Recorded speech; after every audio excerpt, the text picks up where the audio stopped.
Champagne and Sparkling Wine, Part 2. There's only one method of making champagne, and that is the traditional method, or méthode champenoise. There are three other methods of producing sparkling wine that can be employed elsewhere. These are the transfer method, the tank method, and the Asti method. The rest of the world may still choose to make a wine in the traditional way, but as we've already learned, cannot call it champagne. Whatever method is chosen will have an effect on the aroma and flavor profiles of the final product. To make wine in the traditional method, only 2 pressings of the grapes are allowed before the first fermentation. Pressing is the manner in which the juice is extracted from the grapes. It occurs exactly as it sounds. A still wine is produced and may be used alone or may be blended with another still wine of a different grape or from another vintage. After this base wine is produced, a mixture of sugar and yeast called liqueur de tirage is added. The wine is then bottled, where it will go through a second fermentation. And this is what separates your sparkling wines from your still wines, this second fermentation. After an appropriate amount of aging occurs, the bottles are placed in racks neck down. For 6 to 8 weeks thereafter, a person known as the Riddler turns each bottle a slight and modestly downward turn until the sediments are resting in the neck of the bottle. What then follows is dégorgement, where the bottlenecks are dipped into a solution that freezes them.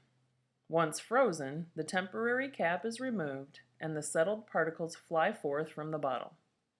The final stage is dosage. This is where the wine's sweetness level is determined, when a mixture of wine and sugar is added before the finally bottling.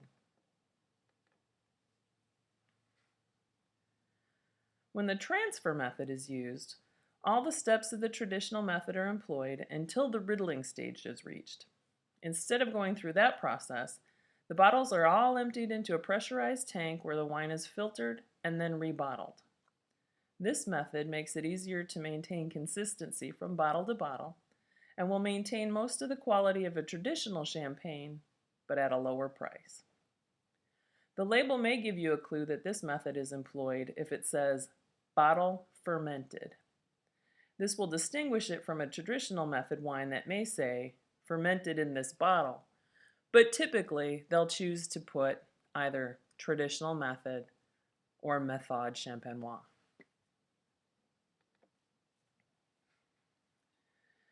With the tank method, which is also called the Charmat method, fermentation takes place in a stainless steel tank. These tanks are sealed to prevent carbon dioxide from getting free, and yeast can be easily filtered out without interrupting the fermentation process. Since the yeasts are filtered out, these wines will be lighter and will show more of the fruit's varietal character than those fermented in the bottle. Wines made in the traditional method will have more contact with the yeast during fermentation, so there'll be more of a bread-like or yeasty aspect to these wines.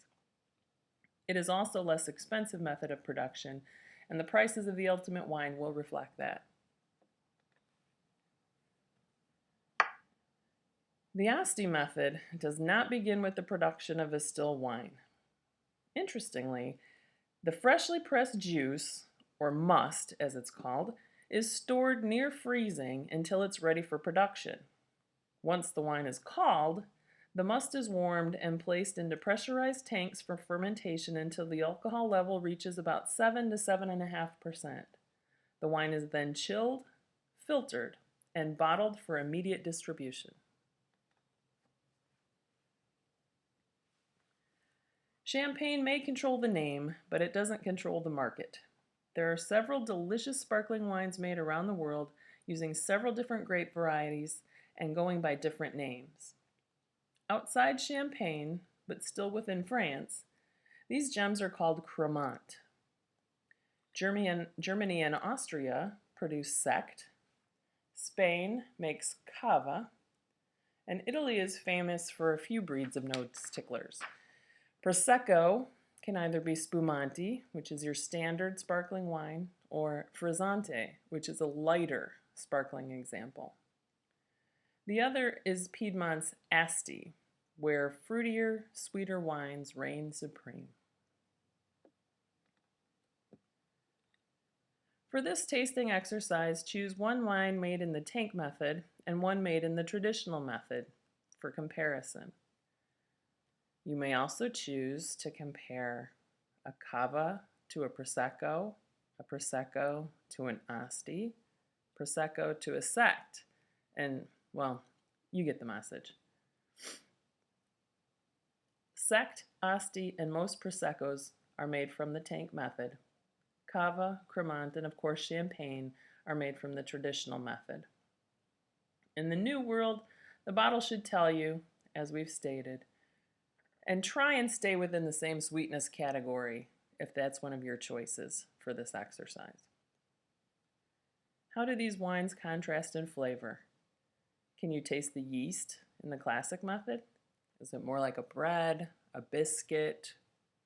These terms and these questions are actually asked during real tastings. Pay attention to the size of the bubbles. How long do they last? With the traditional method, they should live longer, and they should be smaller.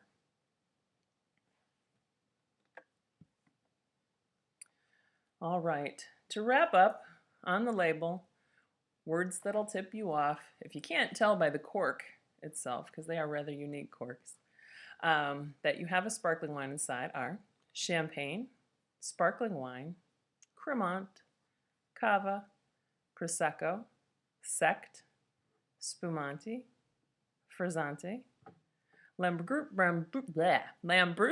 which we haven't really discussed. They're not really popular, and there's not a lot out there on the market, but I just read something recently about them being great with pizza. They are sparkling. They're going to have a little more of a tannic aspect to it, or flatter flavor. Sweet. They're unique. Other words to look for are phrases: bottle fermented or fermented in this bottle. Things you should be tasting: green fruit, stone fruit, mineral, chalk, yeast, and nut. And these should be present no matter what the method, except again, as we discussed, the yeast method will more than likely not be present at all in those made with the tank method. And pairing. These wines can be paired with drank as aperitif, paired with oysters, caviar, sushi, fried foods, egg, or fruits.